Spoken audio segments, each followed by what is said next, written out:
Je m'appelle Mathilde May, j'ai 39 ans. Je suis la créatrice d'une marque qui s'appelle Laboa, qui a été lancée en 2014, ça fait déjà quelques années. Et je me dédie à designer et à confectionner et à distribuer des sacs ceintures.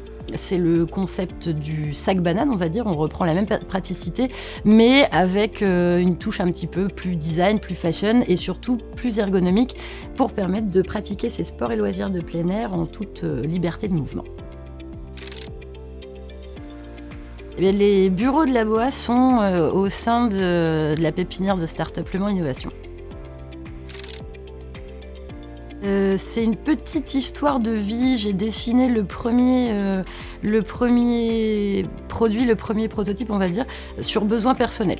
Parce que je travaillais dans l'événementiel, je voyageais beaucoup, je faisais du sport et j'avais donc besoin d'un accessoire un petit peu pratique qui puisse me suivre tous les jours.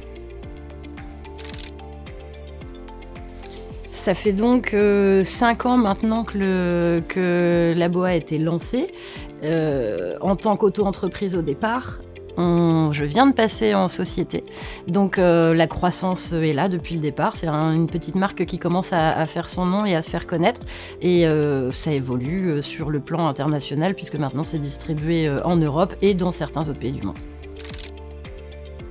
Je vous ai ramené cet objet-là parce que c'est le produit en question. Ce sont les sacs ceintures que je dessine. Là, on a un modèle particulier qui est avec un mode de ceinturon à boucle. Ça existe aussi avec des velcro. Il y en a en matière imperméable. Il y en a de plein de couleurs. Et donc, c'est un accessoire qui, comme son nom l'indique, sac ceinture, est un sac qui se porte à la ceinture. Donc, on a un système de poche des deux côtés ou d'un côté sur certains modèles. Et ça vous sert à emmener le petit minimum vital dont on a besoin quand on pratique des activités et loisirs de plein air. Ça peut être l'équitation, le vélo, la randonnée, la marche à pied, pour tous les moments du quotidien aussi, des métiers de terrain, etc., où on a besoin d'avoir ses affaires sur soi. Donc c'est un design ergonomique qui permet, comme une seconde peau un peu, qui colle vraiment au mouvement du bassin.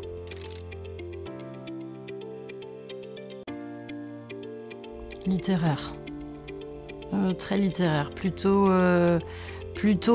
créative et un petit peu par là-haut. Non, foncé, très foncé, peut-être trop foncé, des fois. Non, très foncé, ça fonce. Moi, je dirais les deux. Après, ce qu'on m'en dit, ingénieux. Je pense que plutôt ingénieux, oui. Le concept était déjà connu de porter ces affaires à la ceinture, mais c'est surtout dans le design, dans le fait que ça se fond aussi un peu dans l'événement. A priori, personne d'autre y avait pensé avant.